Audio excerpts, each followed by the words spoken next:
In today's world, when a disaster occurs, here's how we usually think what happens next. A crisis happens, like a hurricane, flood, explosion, you name it. And now, we can picture how FEMA comes out, establishes control, starts saving people, and then provides food and shelter for everyone. But how did emergency management happen before 1979, when FEMA was not yet invented? Who responded? Who was in charge? This presentation will talk about discussing the pros and cons of emergency management before FEMA was made in 1979. Because the San Francisco earthquake and ensuing fire happened long before FEMA, we'll focus on that and learn what we can from that disaster. In Chapter 2 of the book Emergency Management, American Experience, David Butler notes, prior to World War II, there were no overreaching legislation or policy at any level of government driving emergency and disaster management in the United States. Rather, policy, legislation, and practice typically were created in response to individual disasters.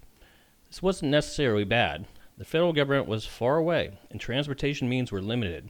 But no matter the time, we could always learn from the past disasters and how they dealt with them. Secondly, back then, there was a sense of moral responsibility to help out when a disaster strikes. Everyone came out to do their part. This meant neighbors, churches, charity groups, and close-by cities, not the federal government.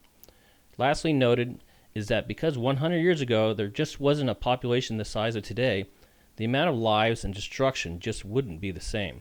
A flood like the Great Flood of 1862 in California would have been much more destructive today just because of the number of people and cities that now encompass that area.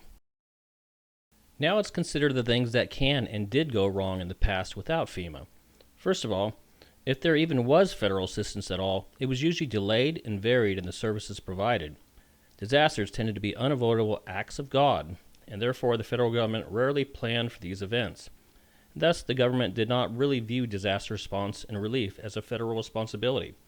Finally, in the times that the military or the American Red Cross came out, they usually found ad hoc local or regional relief committees performing recovery efforts, some of them in a state of confusion and terribly unorganized.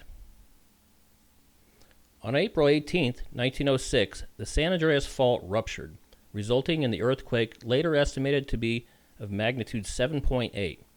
The city of San Francisco, taking the largest share of this destruction, suffered failing buildings, broken electrical lines, damaged and fallen chimneys, burst water lines, and other severe hazards. Most of the estimated 3,000 deaths were attributed to the earthquake, and the majority of the city buildings were destroyed due to the fire that came thereafter. Later, studies of the San Francisco earthquake revealed things that went wrong. First of all, there was ample evidence that San Francisco had always been at risk for earthquakes and fires, but the local leaders either denied the risks or just plain outright ignored them. There was also a major problem with putting out the fire when it started. In the book Emergency Management, The American Experience, David Butler writes, despite advice in 1905 from the fire chief Sullivan and others, San Francisco failed to upgrade its firefighting capabilities, including its water distribution. This resulted in, at the time, one of the greatest single fire losses in U.S. history. Now, even though there were several points of criticism of the San Francisco earthquake, there was also exemplary points to take away.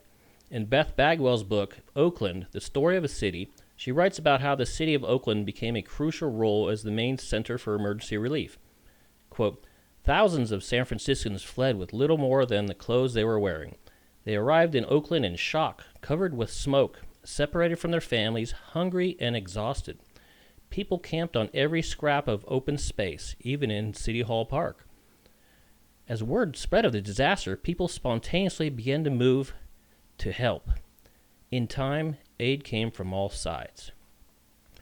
The Bay Area ferry boats and trains devoted all their resources to the cause, free of charge. Spontaneous aid came in from all angles. Churches opened their doors and even interpreters came to help. Lastly, most of the refugees were set up in camps to get food and clothing. As you can see, in the time of crisis, there can always be things that we can learn from the good to the bad.